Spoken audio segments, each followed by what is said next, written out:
주님의 징계에 담긴 속히 돌아오라는 외침이라는 제목으로 말씀 함께 나누겠습니다. 우리 1절 말씀을 한 번만 더 같이 한번 읽어보겠습니다. 1절 말씀 시작. 아비멜렉의 시대가 지나고 도도의 손자요 부하의 아들인 이사갈 사람 돌라가 이스라엘을 구하기 위해서 일어났습니다. 그는 에브라임 산간지대에 있는 사밀에 살았습니다. 아비멜렉의 이 폭력의 정치가 이제 끝이 났습니다. 그의 정치가 3년으로 마무리가 되었고, 이제 그 아비멜렉의 뒤를 이어서 이사갈 지파의 이 돌라가 이스라엘을 구하는 사사로 쓰임을 받게 되었습니다. 이 사사 돌라에 대한 성경의 기록이 많지 않습니다. 우리 2절 말씀도 한번 보겠습니다. 읽겠습니다. 시작. 그는 23년 동안 이스라엘을 사사로 다스리다가 죽고 나서 사밀에 묻혔습니다. 23년 동안 이스라엘을 다스리다가 죽었다라고 하는 사실이 이 돌라에 대한 기록의 전부입니다. 굉장히 단순합니다. 단순하지만 저는 이 단순한 메시지에도 하나님의 놀라운 은혜, 또 메시지, 하나님께서 주시는 메시지가 있다고 생각합니다. 아비멜렉이 3년을 다스렸습니다. 근데 엄청난 사건들이 정말 많았습니다. 폭력, 배신, 살인, 우상 숭배, 아주 끔찍한 죄악이 가득했습니다. 근데 돌라가 이스라엘을 다스렸던 23년 동안에는 이런 일이 없었어요. 특별한 어떤 사건이 없었습니다. 그러니까 돌라가 다스렸던 23년은 이스라엘에게 있어서 은혜의 시기, 평화의 시기였습니다. 자, 3절, 4절, 5절 돌라 다음의 사사 야일에 대한 기록인데요. 이 말씀도 같이 한번 먼저 좀 보겠습니다. 3절, 4절, 5절 읽겠습니다. 시작. 그 뒤를 이어서 길르앗 사람 야일이 일어났습니다. 그는 사사로서 22년 동안 이스라엘을 다스렸습니다. 야일에게는 30마리 당나귀에 탄 30명의 아들이 있었는데 그들은 30개 성읍을 다스렸습니다. 그리하여 길르앗에 있는 그곳을 오늘날까지 하본 야일이라고 부르고 있습니다. 야일은 죽어서 가몬에 묻혔습니다.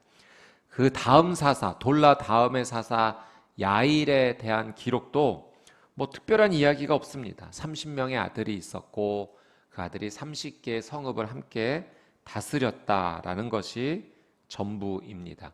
이 야일의 22년의 기간 동안에도 이스라엘에는 평화와 또 하나님 주시는 은혜가 가득했습니다. 그러니까 돌라와 야일이 함께 이어서 다스렸던 이 45년의 시간, 결코 짧은 시간이 아닙니다.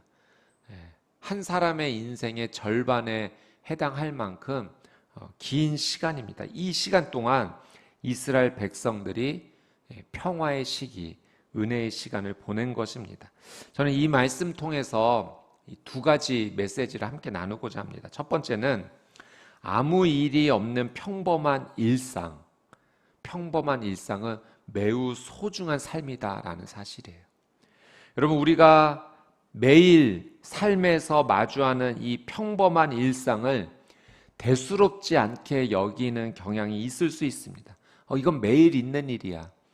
매일 내게 찾아오는 똑같은 일상이야 라고 생각을 한다면 그렇게 크게 여기지 않는 것이죠. 아침에 해가 뜨고 저녁에 노을이 지는 것, 시간의 흐름 속에 계절이 바뀌는 것, 매일 내가 불편하지 않게 숨을 쉴 수 있는 것, 그리고 내가 원한다면 언제든지 하나님을 예배하고 찬양하고 기도할 수 있는 것, 이런 것들을 당연한 것으로 여기는 마음이 있을 수 있다는 거죠. 그러나 여러분, 이것은 당연한 것이 아니라는 거예요. 이것은 우리에게 주어진 하나님의 놀라운 은혜입니다. 돌라와 야일의 이 45년 동안 아무 일이 없었던 것은 아무 일이 없었던 것이 아니라 그 시간에 하나님의 은혜가 가득 채워져 있었다라고 하는 증거입니다. 하나님의 인도하심, 하나님의 보호하심이 없다면 전혀 그런 삶을 보내지 못하는 거죠. 그래서 오늘 우리가 일상에서 마주하는 이 평범한 것은 당연하게 마주하는 평범한 것이 아니라 하나님께서 주신 은혜다라는 사실이에요. 하나님의 보호하심, 인도하심, 채워주심이 없다면 도저히 맛볼 수 없는 것들이 매일매일 나의 삶 가운데 찾아오는 겁니다. 그러니 이것은 매일 찾아오는 일상이 아니요 매일 찾아오는 하나님의 놀라운 기적 은혜입니다. 그러니 내가 오늘 당연히 누린다라고 생각하는 것을 그냥 당연히 여기지 말고 감사해야 돼요. 만끽해야 됩니다. 내게 주어지는 이 삶을 충분히 기쁨으로 누려야 됩니다. 그럼 언젠가는 우리가 이것들을 누리지 못하는 순간이 찾아올 수 있다는 사실을 반드시 기억해야 됩니다. 그러니 오늘 내게 주어진 삶의 모든 것들이 내게 너무 소중한 것이다. 우리는 믿음으로 고백해야 돼요. 그래서 오늘의 이 하루는 평범한 하루가 절대 아닙니다. 오늘의 이 하루는 은혜의 날이요 기적의 날인 줄 믿습니다. 여러분 그렇기 때문에 나와 함께하는 우리의 가족을 우리가 더 많이 사랑할 수 있는 날이 되어야 됩니다. 그리고 내게 주어진 일이 있다면 그 일을 오늘도 이 일을 해야 돼 이것이 아니라 이 일이 내게 정말 소중하고 특별한 일이다 그렇게 하나님 주신 은혜의 관점으로 바라볼 수 있어야 됩니다. 예전에 한 장로님께서 그 아버님 소천하시고 나서 장례를 이제 치르시는 과정 가운데 있으셨던 이야기를 해주신 적이 있거든요. 아버님 소천하시고 나서 그 아버님의 소천하신 그 몸을 이렇게 만지는데 이제 얼굴을 이렇게 아버님 얼굴을 붙잡고 한참을 우셨다고 해요. 그러니까 아버님 얼굴을 붙잡으면서 그 생각이 든 겁니다. 내가 일평생 아버지 얼굴을 이렇게 잡아봤던 적이 언제인가 기억이 나질 않는 거예요. 이거 돌아가시고 나서야 내가 아버지의 이 얼굴을 이렇게 만져보는구나. 그것이 그렇게 후회되고 가슴이 아파서 그렇게 아버지의 얼굴을 붙잡고 펑펑 우셨다고 해요. 그리고 장례가 마쳐진 뒤에 가족들에게 우리 그냥 이렇게 보내다가 서로 한 번 더 이렇게 만져보지 못하고 정말 끝날 수도 있겠구나 이런 생각이 들어서 우리 매일 서로를 더 터치하자, 더 안아주자, 만져주자, 그리고 사랑한다라고 고백하자. 그 이야기를 가족들과 나누셨다는 겁니다. 여러분, 만약에 내가 오늘 내 가족을 만질 수 있는 마지막 날이라고 생각한다면 그렇지는 않겠지만 그러나 오늘이 그런 특별한 날이라고 생각한다면 여러분 오늘 나와 함께하는 우리 가족 더 정말 사랑할 수 있지 않겠습니까? 마찬가지로 내게 주어진 일이 오늘 마지막 일이라고 생각한다면 그것이 그냥 평범한 일로 여겨지지 않는 거죠. 최선을 다할 겁니다. 내게 주어진 마지막 일이라면. 제가 이 말씀을 준비하면서 이 설교가 내 마지막 설교도 될 수 있겠구나 그 생각을 하니까 특별하게 여겨지더라고요. 의미가 달랐습니다. 여러분 오늘 우리에게 주어진 이 평범한 날을 그냥 평범하게 여기지 않고 특별한 것으로 여기면서 오늘 이 특별한 날에 할 수 있다면 최선을 다해 사랑으로 채우시게 되기를 주님의 이름으로 축복합니다. 최선을 다해서 내게 맡겨진 일, 사소한 것으로 여기지 말고 이건 하나님께서 내게 맡겨주신 일이야. 최선을 다해서 그 일을 한다면 그 일 가운데도 놀라운 기쁨이 가득할 것이고 하나님과 더 가까워지는 은혜의 하루가 될 줄 믿습니다. 두 번째 메시지는 아무 일도 없는 평범한 날에 오히려 더 영적 준비를 해야 한다라는 사실입니다. 여러분 사사 돌라와 야일의 이 45년 은혜와 평화의 시간이요 45년 지속이 됐지만 가만히 보시면 45년 뒤에는 끊어진 겁니다. 더 이어질 수 있었던 거예요. 그런데 왜 45년까지만 이어질 수밖에 없었는가? 영적 준비를 하지 못했기 때문입니다. 자, 6절, 7절 말씀 같이 한번 읽어보겠습니다. 시작. 이스라엘 자손은 여호와께서 보시기에 또다시 악한 일을 저질렀습니다. 그들은 바알과 아스타롯과 아람의 신들과 시돈의 신들과 모압의 신들과 암몬 자손의 신들과 블레셋 사람들의 신들을 섬겼습니다. 그들은 여호와를 버리고 더 이상 그를 섬기지 않았습니다. 여호와의 분노가 이스라엘을 향해 불타올랐습니다. 그분은 블레셋 사람들과 암몬 자손의 손에 그들을 팔아 넘기셨습니다. 자, 이스라엘 자손들이 여호와 보시기에 또다시 악을 저질렀다라고 성경이 지금 기록을 하고 있죠. 여러분, 이 사사기 말씀을 저희가 계속 보면서 느끼고 깨닫는 것은 어느 순간 갑자기 죄를 짓는 것이 아니라는 거예요. 그러니까 44년 12개월 30일 동안은 하나님 잘 섬기다가 마지막 날 하루에 죄를 지어서 그 하나님의 심판을 받는다는 것이 아니라는 겁니다. 내게 주어졌던 은혜의 시간을 소중하게 여기지 않고 그 은혜의 시간에 영적 긴장을 놓아버리고 그 시간을 죄를 짓는 시간들로 계속 채워져 나갔던 겁니다. 그리고 그 죄를 지었던 시간이 결국 심판을 맞이하게 된 거죠.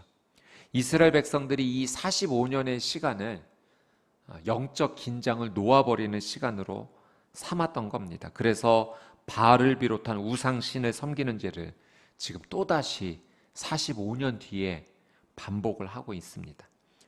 유비무환이라는 말이 있죠. 미리 준비하면 근심될 것이 없다. 여러분, 우리의 삶을 이 영적 유비무환의 시간으로 반드시 삼아야 됩니다. 이 보통의 삶이라고 여겨지는, 일상의 삶이라고 여겨지는, 내게는 평범한 삶, 내가 늘 누렸던 삶이야라고 여겨지는 이 삶을요, 그냥 평범하게 소비하거나 흘려보내지 말고 내 영적 상황을 잘 준비하는 그런 영적 긴장의 시간 반드시 삼아야 됩니다. 준비해야 돼요.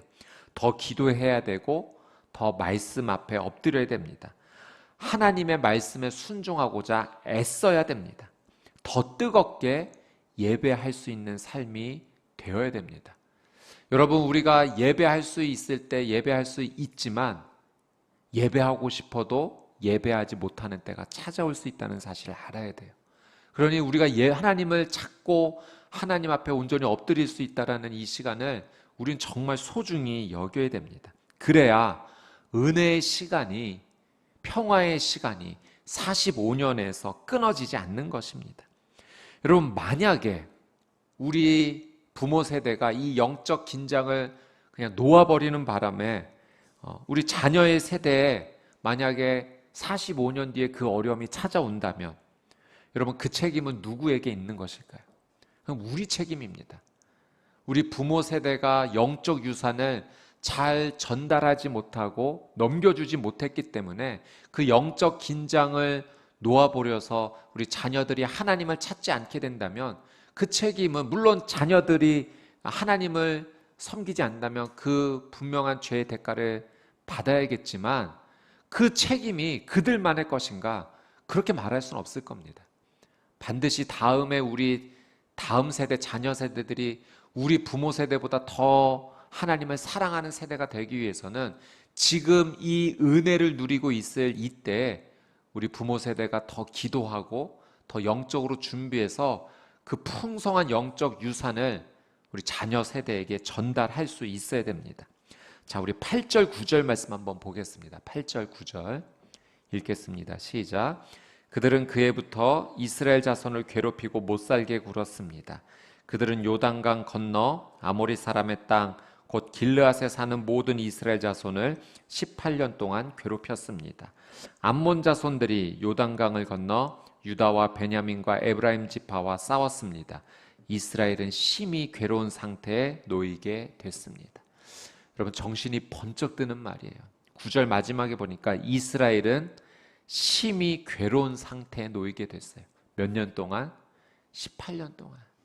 여러분, 단 하루만이라도 괴로운 상태에 놓이면 견딜 수 없는 일인데 그 일이 18년 동안 지속이 됐다는 겁니다. 여러분, 만약에 우리의 다음 세대가 이런 고통 가운데 살게 된다면, 18년 동안 심히 괴로운 상태가 되었다라는 상황을 그들이 맞이하게 된다면 너무나 이것은 괴롭고 미안한 일이 될 겁니다. 그러니 여러분, 오늘 이 하루는 너무 중요한 날이죠. 지금이 기회입니다. 지금 다시 시작하면 됩니다. 여러분, 코로나로 인해서 지금 전 세계가 똑같은 어려움 가운데 지금 처해 있습니다. 여러분, 위기이지만 어떻게 보면 진짜 위기는 아직 오지 않은 거예요. 여러분, 정신이 번쩍 들 지금 이때에 빨리 제자리로 돌아와야 됩니다. 하나님 앞에 더 영적으로 준비할 수 있는 삶이 되어야 돼요. 하나님 붙잡지 않고서는 도저히 살아날 방법이 없습니다.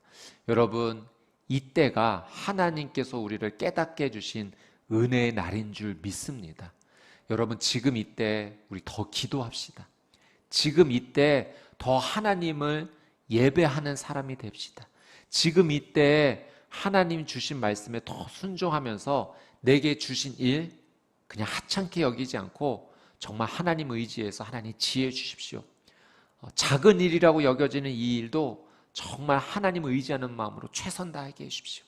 그리고 우리의 가족 더 사랑하게 해주십시오. 우리 교회 공동체, 우리 순식구들 만나지 못하고 정말 소통하기 더 어려운 때 만났을 때보다 더 사랑하는 관계 되게 해주십시오. 서로를 위해 더 중보하는 시간 되게 해주십시오. 여러분, 우리 수원 온누리교회 성도님들, 환우 성도님들 위해서 더 기도하고 있지 않습니까? 예, 은혜가 있다라는 소식이 저에게도 계속 들려와요. 여러분, 기도하면 정말 하나님 은혜를 주세요. 저는 오히려 이때 더 기도하는 이때 치유와 회복의 놀라운 은혜가 이 공동체 안에 이전보다도 더 많이 풍성하게 일어나게 될 줄 믿습니다. 여러분, 지금은 기회예요.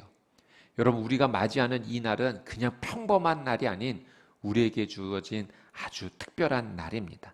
당연한 날로 여기지 아니하고 더 많이 사랑하고 더 많이 감사하고 더 많이 기뻐하고 더 많이 기도하고 예배하는 우리 수원 온누리교회 성도님들, 저와 여러분의 삶이 되시기를 주님의 이름으로 축복합니다.